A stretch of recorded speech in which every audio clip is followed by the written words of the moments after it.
If you do go on to enjoy today's video, please remember to hit that like button and of course subscribe for more content.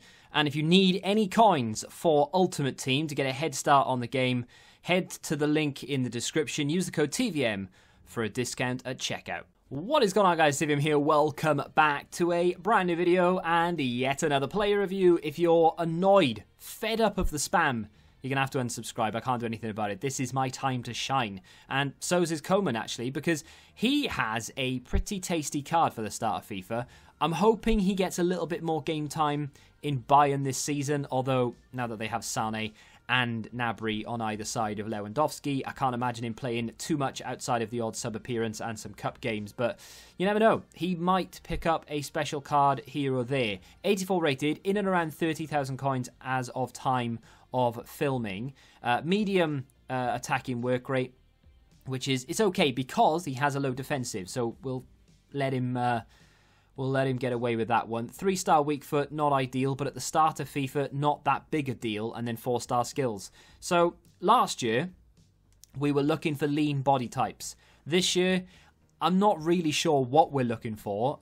We don't really know what Coman has, actually, because Footbin doesn't tell me what he has, and without Footbin telling me, there's just no way of knowing. But I'm not sure lean body type is the way to go this year. I'm thinking maybe average body type could be what people look for, but we'll have to wait and see. He has unreal pace, 94 acceleration, 93 sprint speed, and when you combine that with 88 dribbling, 87 ball control, good agility, balance and reactions, you can kind of understand why he's around 30,000 coins. Although maybe you can't. Maybe you're sat here thinking, well, actually, no, I don't really see where you're coming from. Maybe you don't have the game yet, maybe you haven't played enough because you've only got the 10 hours and you're trying to conserve your game time. Maybe you're trying to blast out squad battles and you can't really understand why someone like Coman would be selling for 30,000 coins. I'm here to tell you that if you have that pace with that higher dribbling at this stage of the game, you are a high-priced commodity, and he is justified of that price just based off his stats alone. Now, with that, he does also have 83 positioning, 80 shot power. His finishing is a little low, however, very capable of pulling the ball in the back of the net, as you are about to see within the clips. And of course, I would say the big elephant in the room, although it is staring you right in the face, stamina. That is a huge problem. 66 stamina is a big, big downfall to this card. Is paying 30,000 coins on day 3 or day 4 of the game. And I say that, the game isn't officially out yet, so we are day 4 early access. But is it really worth going out and spending that many coins on a player that you can't play for the full 90?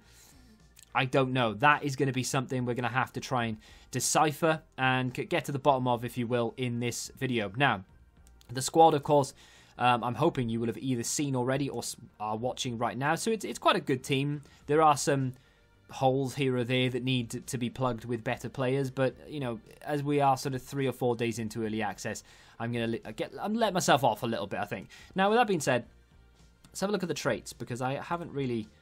Yeah, he doesn't really have anything. I didn't think he did. Injury prone, which is something that, I mean, why does he even have it? I know why he has it, because he is actually injury prone in real life. He is quite literally made of glass. However, in FIFA, I don't think it's that, like, career mode, I guess, could be the only thing you really care about that for, but obviously nothing to do with Ultimate Team.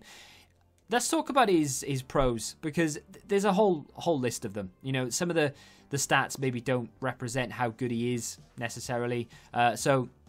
we've already touched on it, but pace is probably his key attribute, and when you combine that with his shot power and with his not shot power, although that's not too bad, with his dribbling and ball control, it does make for a very, very capable player. He's not my favourite winger, he's not my favourite player even, but he is very capable of sprinting past players, and with ease as well. Now, I don't know whether, spoiler alert, but kind of, but Luis Suarez, I reviewed him yesterday. He is a very good card, and he has very little in the way of pace, but it didn't matter too much because he's still capable of beating players on the sprint, and the reason for that is because sprinting and speed in general in FIFA 21 is nowhere near the same as FIFA 20. In FIFA 20, you could have someone with 99 pace going up against someone with 77 pace, and there wouldn't be an awful lot between them. If anything, the 77 pace player would catch the speedster. It doesn't really happen that way in FIFA 21. Speed is speed, and that's why this player is so expensive. And he just works. It just works. He can skin people. The goals he scores, the chances he creates, the positions he gets himself into, all down to the positioning stat, obviously, the speed, the dribbling, and the ball control. He is phenomenal. Now, with that sort of, you know, we'll put a little pin in that for a second, because even though that is good, and even though that is the key selling point of this card, and I'm a big fan of it for that reason, there are drawbacks. The finishing can be a little inconsistent when you combine it with the composure. He only has 76 composure, and he's only got 76 finishing. He's not going to be a prolific goal scorer. You can get him to score goals, and right now when you're up against some weaker goalkeepers and defenders, you can get away with that sort of stat. You know, you can get away with the low composure, you can get away with the low finishing.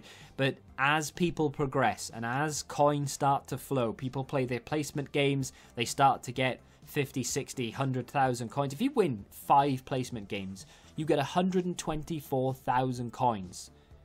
Mad. You can, of course, get that if you don't win 5 placement games. Just a little side note. If you say you lose all 5 of them, if you progress all the way up the divisions to Division 1, you will get the equivalent of 124,000 for each division that you qualify. You know, do you know what I mean? Like if you get promoted for each division, if you get to Division 1, it'll all have added up to 124,000. So it's not like you can't get it. It's just going to be a lot harder and more time-consuming to get there. But either way, that aside, when we start coming up against better defenders and better goalkeepers, his finishing and his composure will come undone, and you'll notice a lot more. Same with the stamina, and that's my biggest gripe with this card. It is the stamina. It's a classic, but it is what it is. Now, I know that fitness has been removed, so you don't have to worry too much about applying a fitness card after every game, because you don't have to. It is something that is it's just brilliant, but it takes an awful lot of getting used to. After every game I'm looking to apply fitness, I'm thinking, oh yeah, don't have to do that. But it is brilliant that it's not there anymore. But if it were there, you'd have to apply a fitness card every single time to Coman. So thankfully it's not. But the latter stages of the game, unfortunately, does start to flag. His legs start to go. In terms of chem styles, you can boost some of the negativity in this card. So, for example, I'm happy enough with his dribbling, right? I think his dribbling, his ball control, and his pace, we've already talked about it. We put a pin in it earlier.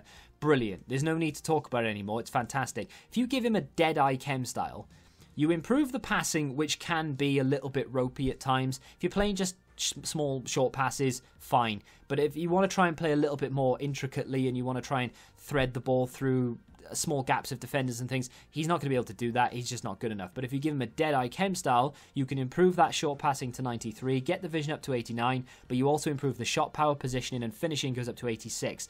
That is probably the chem style I would go with more than anything else. I think an engine would be a little bit of a waste because he already has good dribbling and ball control, and he has great pace. So an engine is a little bit like, why would I even bother? Catalyst is something that you could do if you want to get that extra pace boost.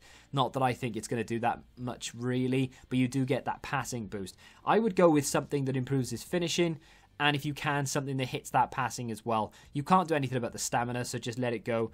You're going to have to put up with it. You can last for a good 70-75 minutes at full pelt, and then you might have to think about swapping him out, or bring him off the bench. But at this stage, 30,000 coins is a lot of coins. So I would go with the Deadeye. Or, I mean, you don't really want to go with you could go with a finisher, but I would go with a Deadeye. That's my chem style of choice. There is another one there for me to recommend, of course, but that's going to do it. Very good card for now. Will he be great in the future? No. And you've got to watch for that drop-off as well. But for right now, a lot of fun to use, that's for sure. If you have enjoyed this player review, do me a favor and hit that like button. It really does help me out a lot. Subscribe to the channel for you, and until the next time, goodbye. Join the Betting Rebellion and find out what your football knowledge is really worth.